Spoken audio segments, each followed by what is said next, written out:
This episode is brought to you by Peacock. The new Peacock original documentary, Matthew Perry, A Hollywood Tragedy, dives deep into the beloved actor's rise to fame and his tragic death.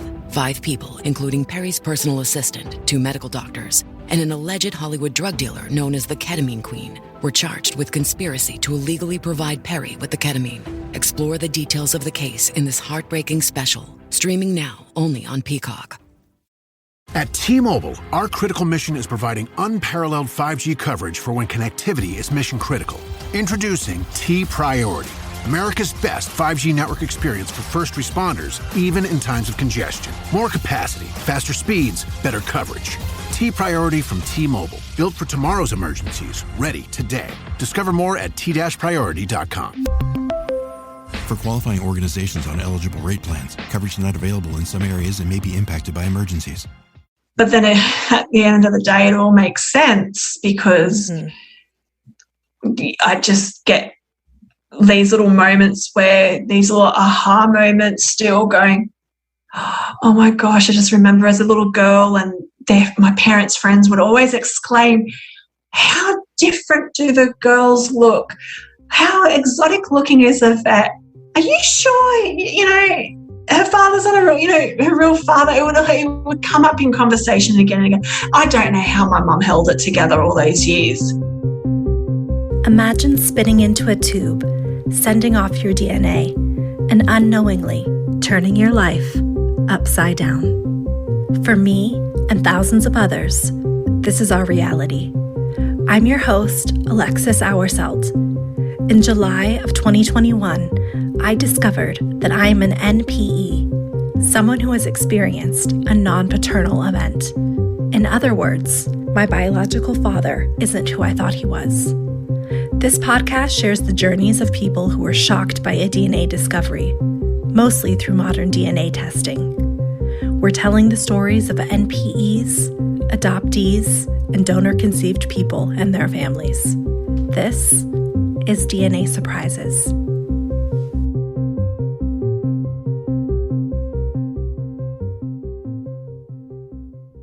Yvette was the first person I spoke to for the podcast, and her vulnerability and candor really moved me. Yvette experienced her DNA surprise in December of 2020, and in this episode she explains how layered these situations can be, and how intergenerational family secrets and trauma play out, as well as how they affected her. Thank you for sharing your story, Yvette. My name is Yvette. I am 36 years old and I am from Sydney, Australia. Can you tell us a bit about your DNA surprise story? Where do I begin? I will start off with, for a while, I was talking to my husband about getting a DNA test, and I kind of started bugging him a little bit more mid last year. So I've always wanted to know why my mother's father is really dark. He's Croatian, and as we generally know, Croatians are known to be quite fair, blonde hair, blue eyes, but his family and himself, they're from one of the islands off Croatia and they're very dark. So he had black hair, really, really dark olive skin, like really tan skin. And some of my aunties and uncles, they almost look Indian. They look very, very different to what a Croatian looks like generally. So, and growing up, I always looked different to my family. So my dad, he's British, so of Scottish and English descent. My mother is Croatian, and they're very fair. And when I started getting into my late primary school, early teens, I noticed every time I'd go out in the sun, I'd just tan. I really get that Mediterranean tan. And my sisters, my younger sisters, they're very fair, blue eyes, fair skin, and they can't tan at all. If they go in the sun, they start burning within 10 minutes, whereas me, I just start going browner and browner and browner. And just started asking the questions like, why do I tan? And why can't my sisters? And my mum would just always pass it off, going, oh, you just look exactly like your grandfather. You've got his complexion. And then I just remembered in school in science learning the recessive and dominating gene. Remember that in science? Uh-huh. And I'd literally lay out my grandparents, and it's like, so two of my grandparents have blue eyes from my dad's side. My grandmother has green eyes and my grandfather has brown eyes. And my mum's got hazel eyes. Dad has crystal blue eyes. How the hell did I get brown eyes? And my hair's very dark. It used to be like a strawberry blonde when I was about 2, but it quickly went to a medium brown, and then my hair naturally is almost black. So all these questions just started arising as a little girl, and I always got mistaken as well as a little girl. I always got mistaken for people would mistake me for being Aboriginal or South American. I always got that just went because I was very tan, like always at the beach, always in the sun, always outdoors. What did you say when people would ask you those questions? Oh, but my dad's British and my mum's Croatian, and they look at me going, oh, okay. Like they'd get really confused. Yeah. And that happened throughout school. Even my boyfriends they would all have a complex, just like, what is going on? Like, this girl has an Anglo maiden name, right? And and she just looks very different to her family. And so I met my husband, and he's Greek, and then we had a little boy, and he's just absolutely gorgeous. But we look nothing like my dad. And you know what they say, girls always look like their fathers and boys look like their mums. Mm-hmm. My son looks like me, and he looks like my husband as well, but nothing like my dad. And I actually asked my mother a few years ago, is my dad my real dad? And she denied it. So you suspected it before you took a DNA test. Okay. So then I trusted her, and I thought, okay. So I still took the DNA test because I thought, I really want to know what my grandfather's ethnicity is. There's suspicions of Turkish, just those kind of suspicions arise because of that region and what history has told us. So a week before Christmas, my husband got his test first, and his all added up really nicely. Greek with a bit of Middle Eastern, because he's quite dark looking for a Greek. And so he was really excited about that. And then I got my results. So I opened them up, and, basic majority of it was Croatian, like, the 40-something%. And I thought, oh, yeah, that's obvious. And then I had a bit of German, and I thought, oh, that must be from a bit from maybe a great-grandfather from the Balkan region, and maybe my dad, because he's so fair, blonde hair, blue eyes, fair skin. Then I saw a bit of Eastern European. I thought, oh, maybe there's a bit of Slavic or something that from the Croatian side. And then I saw 19% Sicilian, and I went, Sicilian? What's this Sicilian from? And I thought, oh, maybe it's from my grandfather. And then I tried to scroll down to see how much British I had. I thought, where's the Scottish? Where's the English? And I just looked at my husband and I said, I don't know what's going on. Where's the Scottish and British? And he goes, look, maybe let's have a look at your matches and see. And a part of me just died. Like, I recognised all these Croatian matches, but my top matches were these Italian last names. And I just died. I just went, who are these people? What are they doing on my list? I thought maybe there's a mistake. That's what I was just going to ask, is did you think there was a mistake? Because that's what I did. I was like, there must be a mix-up somehow. Oh, I thought I got rotted by this test, thinking, oh, something's happened and maybe it's got mixed up. But then I thought, no, but I can see cousins from my mother's side that have taken the test. So I was just in this massive blur. And so I messaged my mum going, there's something not right. My test looks a bit funny. And so I texted her and then I rung my dad. And I said, Dad, do you have German and Sicilian? Yeah. And he went quiet. And he said, no. He goes, I'm British. Like, Dad's English. My mum's Scottish. And he goes, I'm going to go and check the family tree over the weekend and I'll get back to you. Mm-hmm. And I said, are you sure there's like something in the family that's something that I absorbed more? You know, I just thought it has to be that. Right. And he came back to me and he said, Yvette, no, this isn't right. And so we took a paternity test and, he wasn't my father, and I just crumbled and I went into this deep depression because my mum didn't get back to me. So I thought maybe she's contacting my real father. Yeah. And I thought, oh, maybe he's going to come to my place on Christmas Day and go, hey, I'm your dad. Yes. And he didn't come. And then she came over just after New Year's Day and told me everything, like as in like who my biological father was. So it turns out around the time I was conceived, she was dating someone from her work, a man twice her age, and she fell pregnant with him, and then she palmed it off to my dad because she was dating him as well. Oh, wow. And they got married very quickly.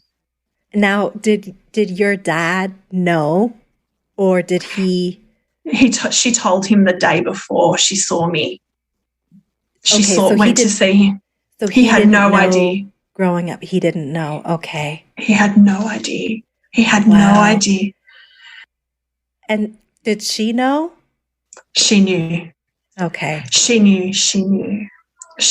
And there's a lot of things that I've learned this year that I wasn't a mistake. So it wasn't just a one-night stand, or my suspicions were that for a while that I think she got herself purposely pregnant, and it just aligned really well with my dad in the picture and just said, oh, this is your daughter. Wow. So it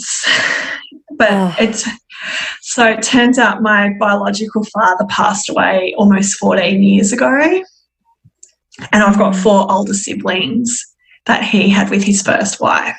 And I think the most heartbreaking part is my older sister and I think my other siblings they've known about me for the last 15 years. Oh, so he knew. Your biological father knew. Oh, yeah. Okay. So I actually, when I was 18, I was working at this shop and a man came to my shop and he goes, oh, hi, my name is Peter. I am a friend of your mum's. I'm like, oh, okay. And we got talking for a bit. And I remember this man he was very tall, like 6'3" or 4. And he had a big nose and a very like an Austrian or German accent. And then he left. I've got to go back to work. I'm finished my break. And I went back into work and I rang Mum after my shift going, who's Peter? Like, why are you telling him where I work? Why are you telling your friends where I work? Right. And she did this nervous laugh. That was my biological father. So you did meet him. But I didn't know. Hey, it's Haley Steinfeld. When everything requires your attention, it can be tough to figure out what to prioritize. But I'm here to talk to you about something that you should always put first, your breast health. In fact, if you're 40 and over, you should be getting screened once a year. And if you're under 40, it's never too soon to visit yourattentionplease.com to learn about your breast cancer risk. So go on, pay the girls some attention and take the time to find out your breast cancer risk at yourattentionplease.com. Trust me, your future self will thank you. TaxAct knows small business owners can sometimes use a little help with their taxes. That's why TaxAct has Expert Assist, a team of live tax experts ready to answer any questions you may have. Think of them as your own personal sidekick. Not like one of those funny talking animal sidekicks, more like the super smart nerding out on tax code and business casual attire sidekick, but just as helpful and lovable. TaxAct. Let's get them over with. And oh, man. I'm so heartbroken and tormented by that because my older sister has sent me photos of him and I look exactly like him. I look exactly like him. Like I've got to just, and I look exactly like his mother, my biological grandmother. And I just thought, what did my mum say and do over the years to stop us from knowing each other? Mm-hmm. Like, was it some sick game for her? I just don't know, and I'll never know because I don't talk to her anymore, and I just don't understand, like, how she could have been so cruel, especially when I was asking, because, you know, we're always taught growing up to never lie, and if you lie, you get punished. Right. So, and here's my mum, she told me the biggest lie, and what really broke my heart the most is that her mum, my grandma, knew as well. Mm-hmm. And her mum was like a mum to me, and I was just so heartbroken. And I did try and confront her, and she denied it. And it's just broken that family now because they can't hold accountability for what's happened. But it's been such a big journey. Oh, my heart is hurting for you. And also, I so relate to so many things that you're saying because that's the same thing happened to me. Most of my extended family knew, and I did not. Oh, my gosh. So that feeling of betrayal extends so much further, and it's such crushing, a betrayal. Isn't it? It's really so is. crushing. Oh. So I feel for you. I so feel for you. So are your parents that raised you, are they still married? Or? No, so they divorced when I was 14, and that's, I guess, where she could have said something after. Like, it's just, and I even found out after this surprise DNA test, my husband actually asked my mum as well. Like, he said, "Are you sure Yvette's dad's not your real, like, not her real dad? Like, they don't look alike." And of course, she went all quiet and tried to deflect, and so it's been very heartbreaking. But then it turns out my biological father, he was born in Vienna in Austria, and his mother, so she's actually part Czech and part Jewish. Okay. And my grandfather, so his father, was Sicilian. So that's where the Sicilian comes from. Yes. Okay. And even more traumatizing, he did not know his father. His parents, my grandparents, had a fling in World War II, and he never knew. Like, I think he came to Vienna to visit the city, met my grandma. They must have had a bit of a, World War II fling, which was very common back then. And then he left, and she never saw him again. And that's where the Sicilian came from. And so I thought, you know what? This is intergenerational trauma here for me, like a repeat of history.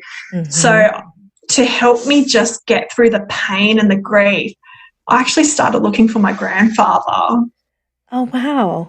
And were you able to find him? Yes, we're now in the final stages of confirming who he, like just to, put the icing on the cake. Yeah. So that's been amazing. How did you find him? I got a search angel in a Sicilian genealogy group. Amazing. I was ready to pay for a genealogist, and the admin, she said, no, I don't want you to pay. I know someone that can help you. And my gosh, this woman is like literally an earth angel, and she's so black and white, and just said, look, let's just break it down and let's see what you have. And then she found him, and he passed away years ago, my grandfather. He passed away before I was born. So, okay. But I know my lineage, and I guess what has been really helpful for me is I'm in contact with some cousins from the Sicilian side who have been so amazing. And I think for me what's been amazing is the stories, because my family, the Sicilian family, a majority of them moved to America during the diaspora in the late 1800s, early 1900s. So hearing the stories of my great-grandparents working in the cotton fields in New Orleans to, some of my cousins in Buffalo getting into the mafia, all these stories just shape us who we are, because I know they got a bit of grief in America for who they were, being Sicilian, and it kind of just reminded me of me growing up and feeling different and not fitting in for how I look, even though I do look like some of my Sicilian relatives, but probably more so on the Croatian side, and now my paternal mother's side. Like, I just see so much resemblance. But I guess it's just all these stories, and then even the stories of my father growing up, even after World War II, just the poverty, the fear of they could have been taken to one of the camps at any given time.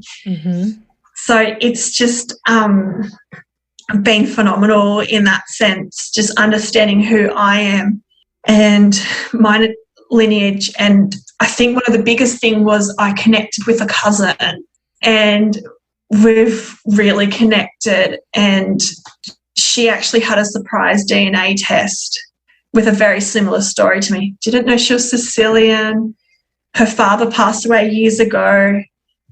We actually look similar as well.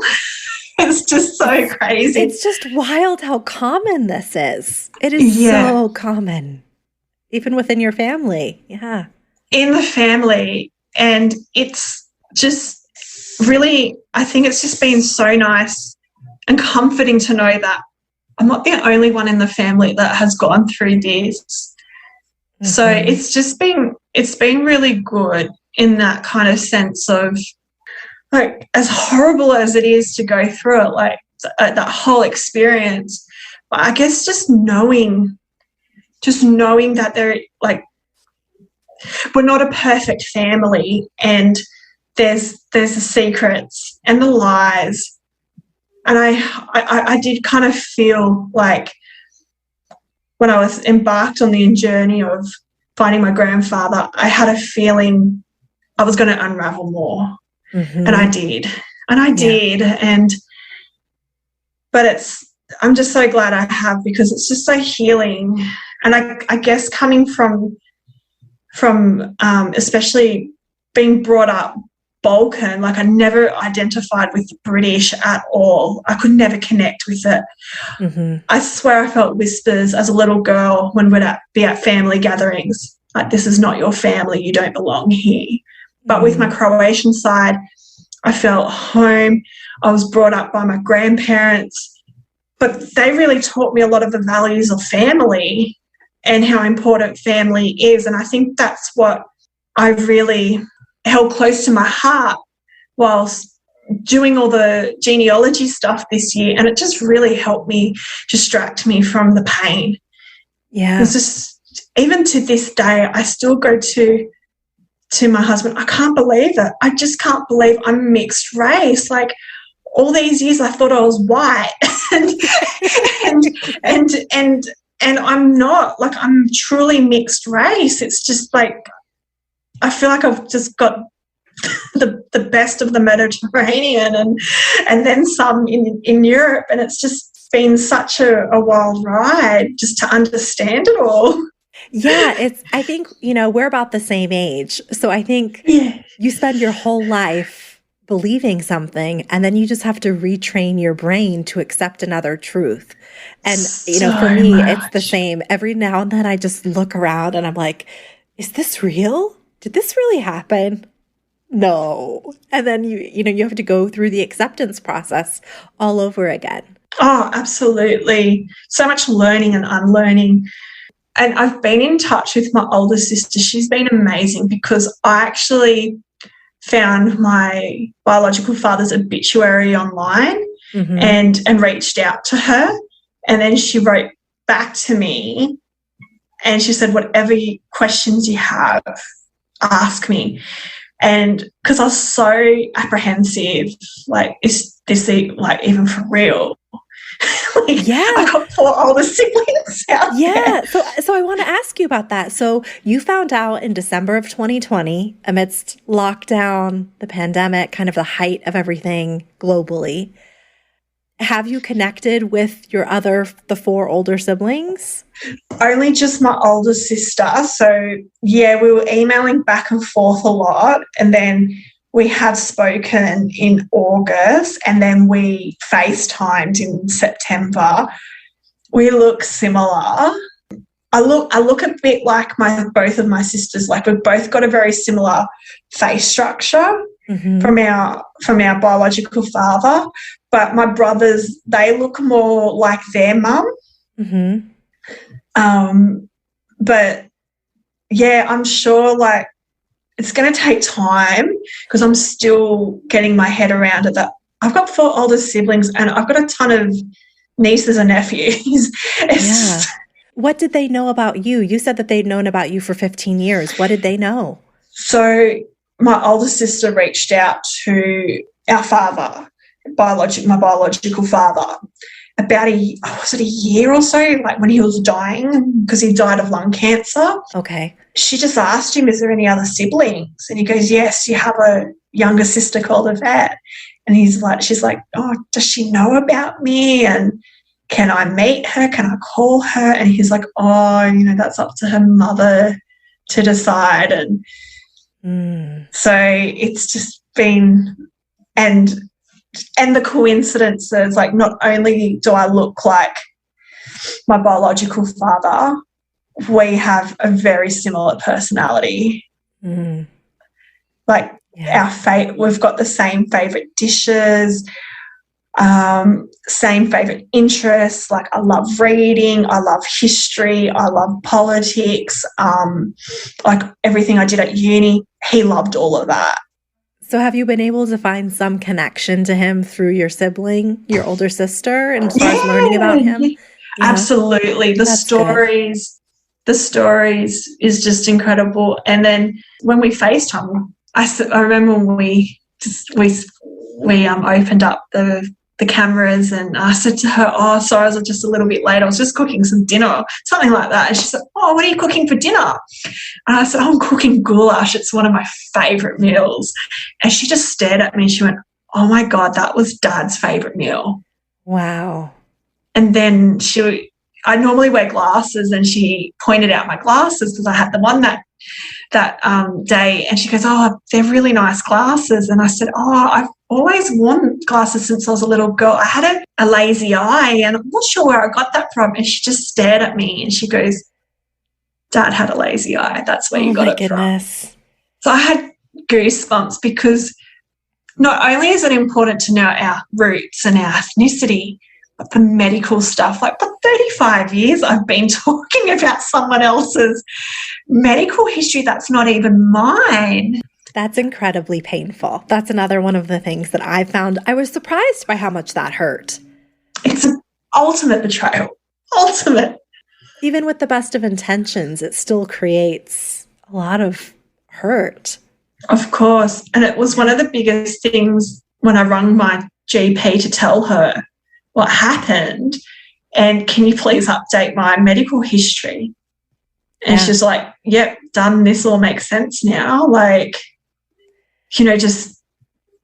You think back to every form you fill out Everything. It's so many layers. It's just so, like, I couldn't even look at myself in the mirror after what happened. Like, I just couldn't recognize myself. I'm like, who are you? It's so different. It's so different now. It's very different for me now. There's just so much grief, like the grief of not knowing, the grief of losing that ethnicity. I actually quite liked the Scottish ethnicity. I quite like the Scottish people, so I felt a little bit pained when that was gone. And then not knowing my biological father, and then not knowing my grandmother. Like, she lived until the 90s.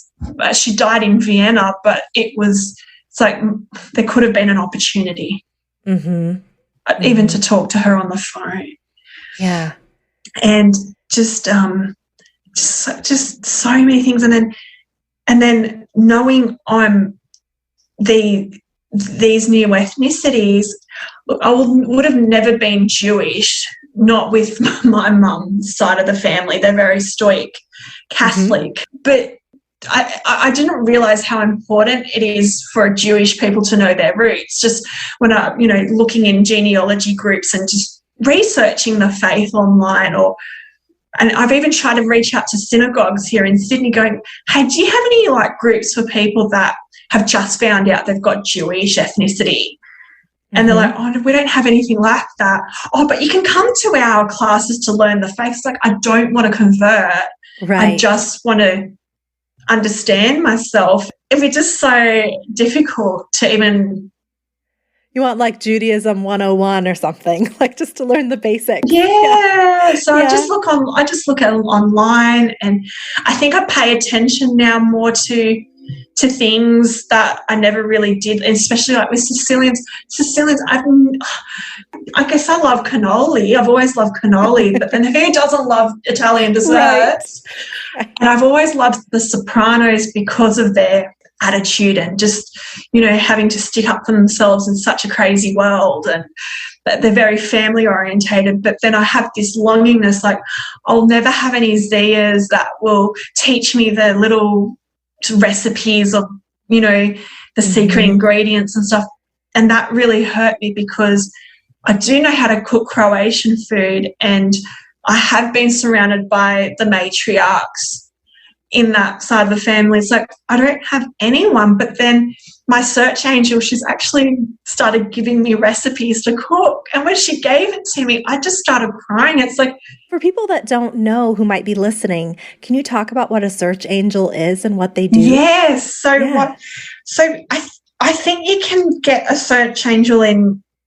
There's certain like DNA detective or search angel groups or surprise DNA groups. Basically, a search angel is if you're looking for a particular family member, they will actually look at your DNA results. So they'll look at your matches, and then they will create a tree with your matches, and then they will figure out who your family member is in, like, whoever you're looking for. So I think it would have been impossible.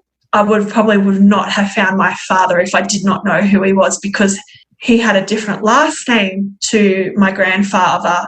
And then the story, there was a tall story about him that was not true, and he had a different name. He gave my grandmother a different name, and we are for certain that he was a US soldier, like an army soldier from World War II too, because we found this man's draft cards and his army details when he signed up for the war in 1942, and then he left the army in end of 1944 to marry his bride.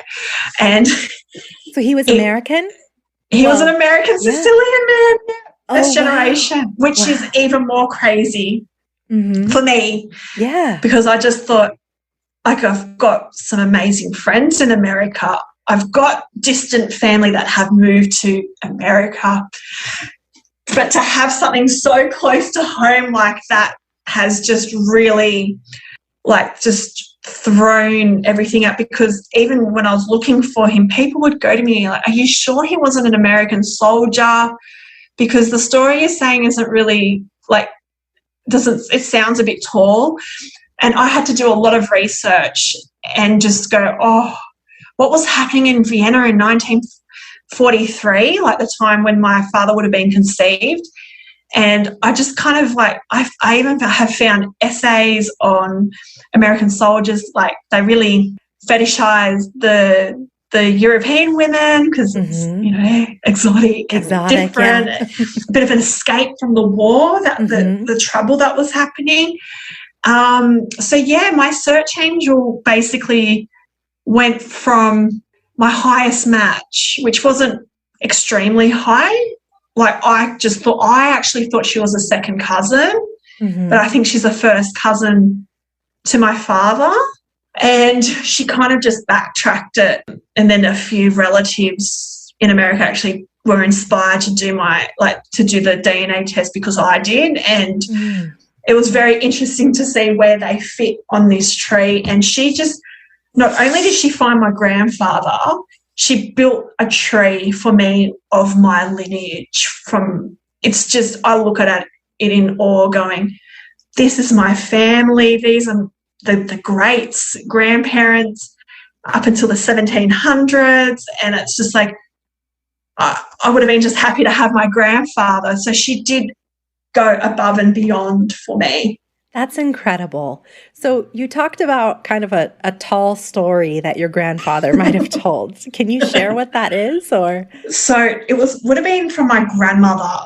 So the story that my biological father got from her. So the story went so his name was Sam, translated in English, and he went to work in the factories in Vienna during World War II, and he met my grandmother. They had a bit of a fling, and then he said he had to go back to Sicily, back to his wife and 5 children, and then never saw him again. And here I am looking for someone in this family tree, because how I did it was I looked at my top matches from the Sicilian side, like the top. I looked at, I think, the top 10 or something, and they all came back to this family tree that I found that this man did, which turns out to be my 3rd cousin. And so his great-grandfather and my great-grandmother were siblings. That's how we figured it out in the end. And I was just looking at this tree for ages, literally eliminating people, like going, nah, that can't be him, that can't be him. And I'm pulling my hair out going, where is this Sam guy on my tree? I can't find him, until my search angel came in and then she said, Yvette, look at this family. Have you looked at that family? I went, yeah, there's only 3 children. She goes, no, there's a 4th. And that's when she said, I just want you to only look at this family tree, this family line, only them. And it makes sense, because this grandfather of mine, when I first found a picture of his mother for the first time, I literally just stopped and I was like, my jaw dropped. And she looks exactly like my son, just a blonde hair, blue-eyed version of my son, because my son's very Mediterranean looking, like dark hair, brown eyes, tan skin. And I just died, and I just thought, oh my gosh. And then it turns out the men, like from my grandfather's father's side, they're all tall, really tall. So that kind of cemented a lot with my father being quite tall, being over 6'3". And then that actually comforted me, because I'm about 5'8", so relatively tall. Now I know where I got my height from. Yeah. So it's just been incredible, and I just don't know how these search angels do it. They must look at something and then they're just detectives. Bring it all together. They truly are angels. I mean, they help so many people. They truly are. And they do this out of their free time. That's the difference with these search angels. They're not paid genealogists. They do this out of your time. They don't contact your family. They will ask you to, like if they've got certain questions.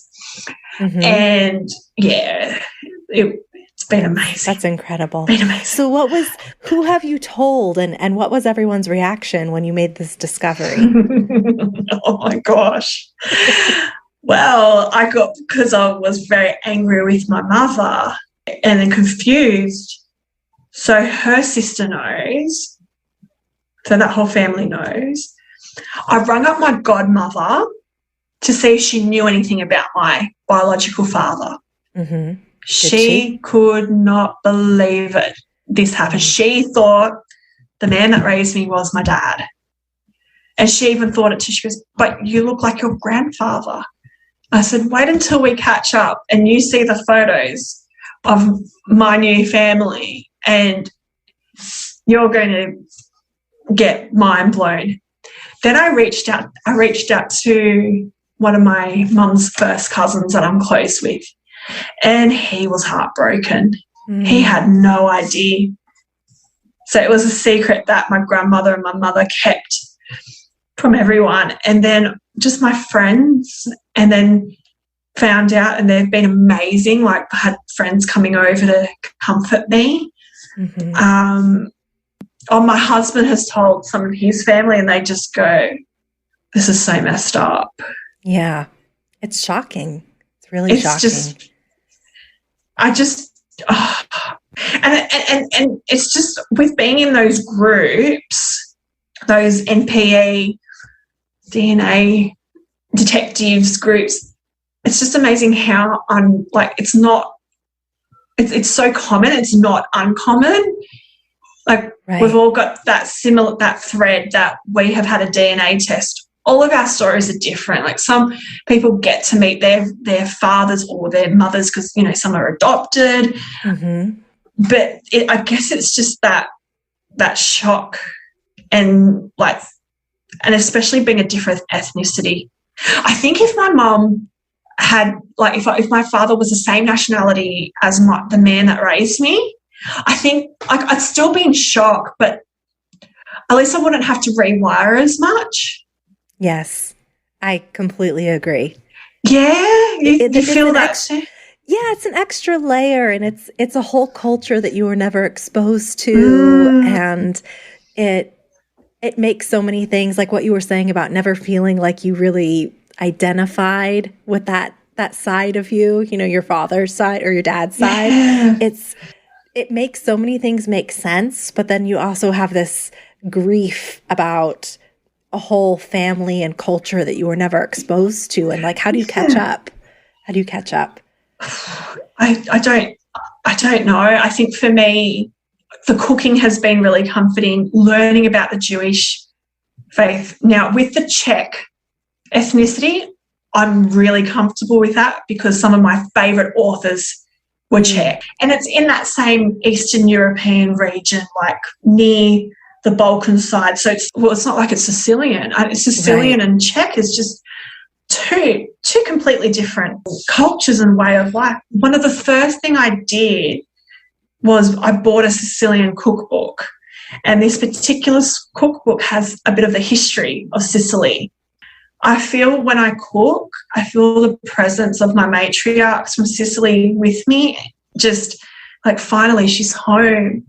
I try and find Sicilian folklore music just to have in the background, just so I can listen to it and feel like I'm there.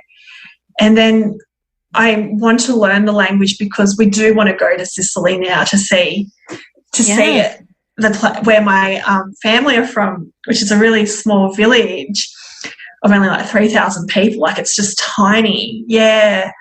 And I thought, well, I will need to learn a bit of Sicilian if I want to get more information about my family lines, because only the older people will know, not the young people, with my family being so much older. It's just those little things, going to the library or the council to get more records. Right. So I thought, maybe I can learn the language, because that's one thing I learned. Sicilian is very different to Italian. It's a different language in itself, something I only learned recently. I thought they just spoke Italian. Don't tell a Sicilian I said that, because they'll be like, what? And it's just very, it's very, and that has an amazing history in itself in Sicily that I'm learning and loving. But it's just, I guess, in a way, I probably would have never been able to get any of that because my father didn't know his father. So I think I feel a little bit, I don't feel as guilty.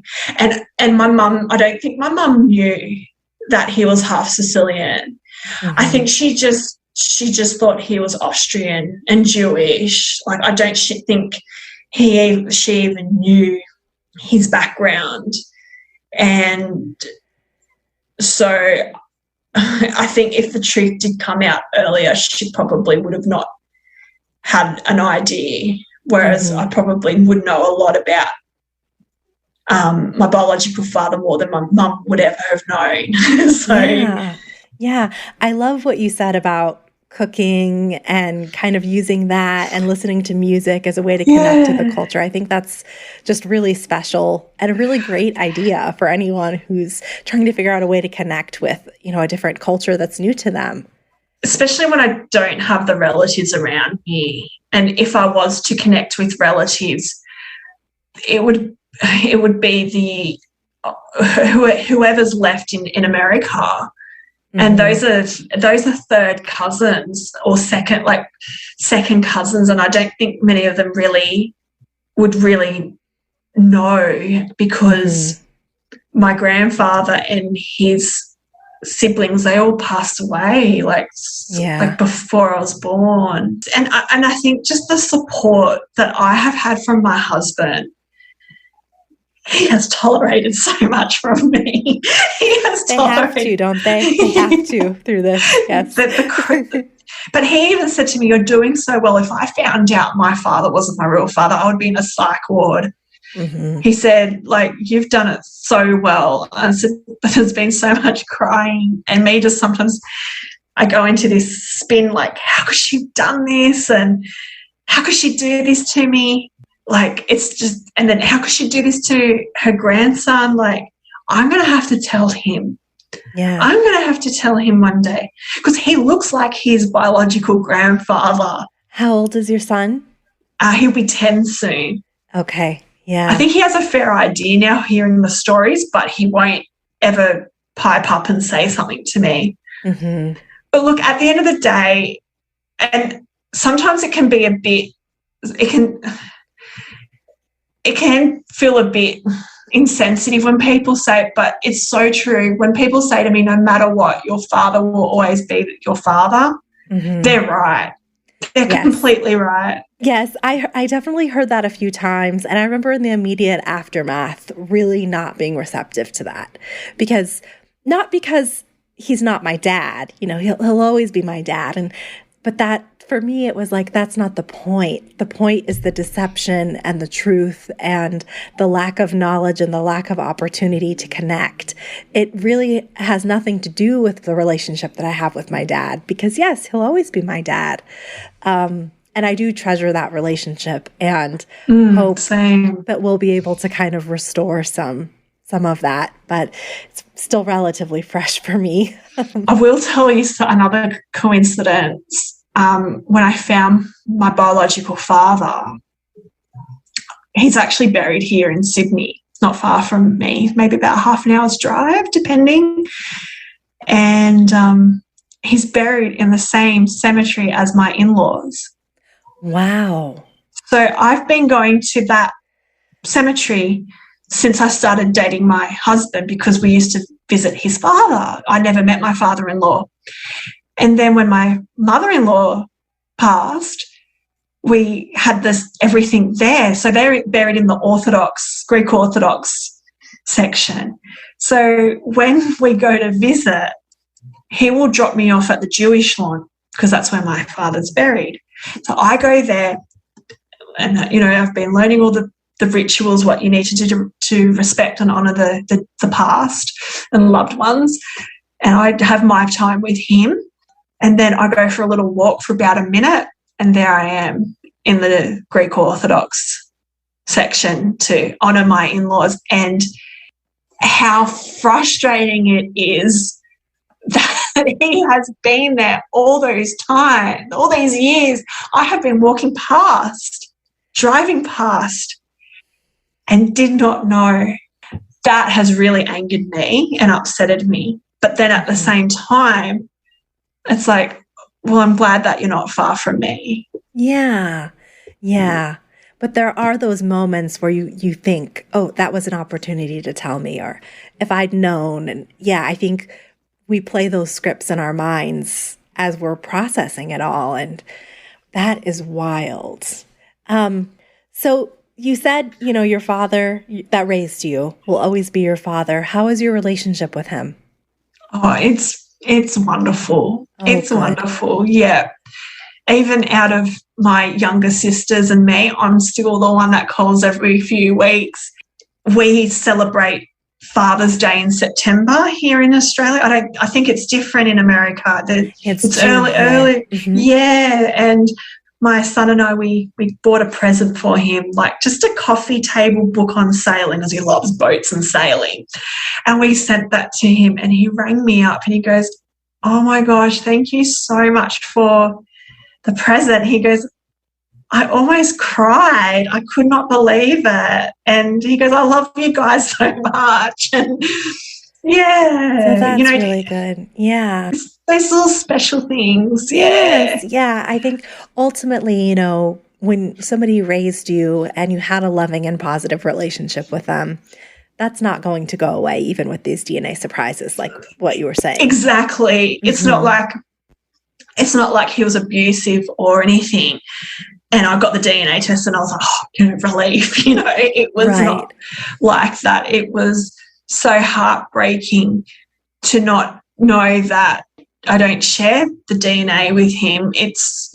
You mentioned that you don't speak to your mom that much anymore. I don't at all. At all? Okay. Is it because of this, or? Oh, yes. It is. Okay.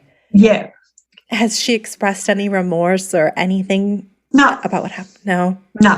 No. She can't hold accountability, this woman, and she's still trying to uphold her reputation, but I think at the same time she knows how to play her cards and who to talk to and who to not talk to.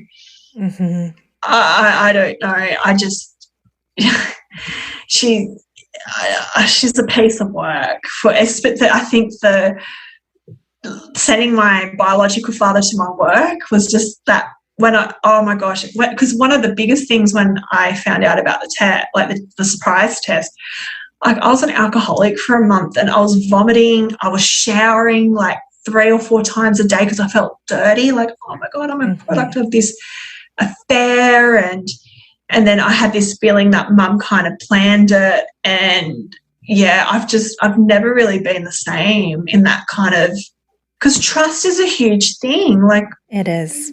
We're supposed to trust our mother, and I just think I could never, ever do anything like that to my son. If you had a friend maybe who was in a situation like your mother, what advice would you give them? I would tell them, you have to tell the truth.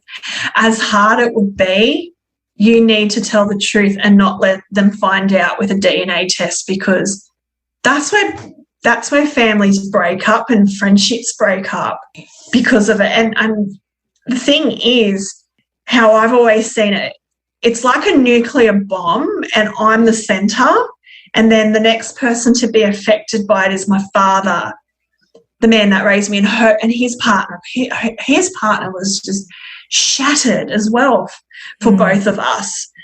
And then you've got to think of his family, and then my mum's family, and then my partner's there as well, and his family.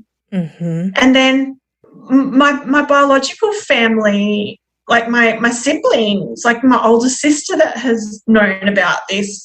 When I spoke to her, she said to me, I've been waiting for this day to come. I've been waiting. Oh, it's just, that's what I would tell them. Just be honest. If my mum told me in my late 20s, for instance, yeah, I would have been mad. Right. But I would have had the opportunity to meet my father. I would have had an opportunity to know somewhat of my identity. And I probably would have not taken a test because then I would have known, because it is such a big thing, especially if you're thinking you're one ethnicity going, ooh, all the way to a totally different one. Like, it's just too much. It's a lot to take in. And I would tell them, just do it, because if they take that test, it's going to take them for the rest of their lives to recover. It's a very painful way to discover the truth. Especially now that we're almost now late 30s. It's just, you start to get set in your ways and your mindset. You're in a rhythm and routine. It's completely flipped upside down now. Yeah, yeah. What advice would you give somebody who today found out that they are an NPE? I just hope you have all the love and support around you when you're moving through that space of emptiness and numbness, and just that, all those WTF moments you're going to get. If you have a partner, oh my gosh, like, don't be afraid to just talk it out, because my husband has always said to me, just talk it out. I don't care if you repeat it 1,000 times. Just whatever's on your mind, just say it. And some days I was just going, oh, I can't believe this. And I'll be dropping glasses and plates, doing silly things, because I was just so, like, now I'm a lot better. And like, we still talk about certain things. But I think for me now, knowing somewhat of my lineages, it's just like, okay, cool. Like, how can I integrate that into my lifestyle without having my son to go, Mum, what's going on? Like, yeah. And I think that's what it is. And if you need time out and just, retract from the world, do it. I think that was a big privilege for me during COVID, and especially the lockdowns, where I didn't have to face the world. I was working from home. I could just be in my own space in my study and just go, oh my gosh, what's going on? And put that boundary up. And even if it just meant just bawling my eyes out. Yeah. You need that. You can't hold it in, because I feel like all these years my DNA was screaming to me to take a test or figure it out who you are. There is some sort of pain, I think, because the truth has been half buried. And I think there's a part of you that just screams out for it. Oh, well, why did we take the test in the first place? Right. Even like for me, I didn't suspect anything, but you wonder what part of you knew, what part. And a lot of things in my past that I look back and I'm like, oh, you knew. You just didn't know you knew. It's like we were sleeping whilst awake all these years. Yes. Yes. I'm just so excited to know most of my lineages. Like, look, there's always going to be something that we don't know about our great grandparents and stuff, but it's really just helped me shape who I am. And I think just, coming from, my Croatian culture, and then my husband's from a very Greek background, that's always been important to us. So we're just slowly integrating that into our lifestyle. And it's all new for us. It's all new, and it's just wonderful. And as heartbreaking as my story is, with what happened, I actually lean into my grandparents, my Sicilian and then my Czech Jewish grandmother, and I think, wow, how do they meet? And, I look at the photos of them going, oh, they would have been a cute couple, and, Yeah, yeah. But I think, I wonder what it was like. But yeah, that's how I see it. And just really embrace those stories, because those stories really shape who we are today, I think. Absolutely. Well, I'm so glad that you got answers, it's too bad that you didn't get a chance to meet your father and your grandmother. But you have those answers, and I'm sure that brings some peace and resolution to the situation. And joy, because, we sometimes see grief always as despair and depression, but grief can be joy too. Yes. It can be celebration, and it can't always be a sad story. And otherwise, how can we grow from it? Yes. Well, thank you for sharing your story, Yvette. Thank you so much for being so generous with your story. I wish you the best of luck as you continue on this journey. You too. Thank you so much. It's been a pleasure to share my story and an honor.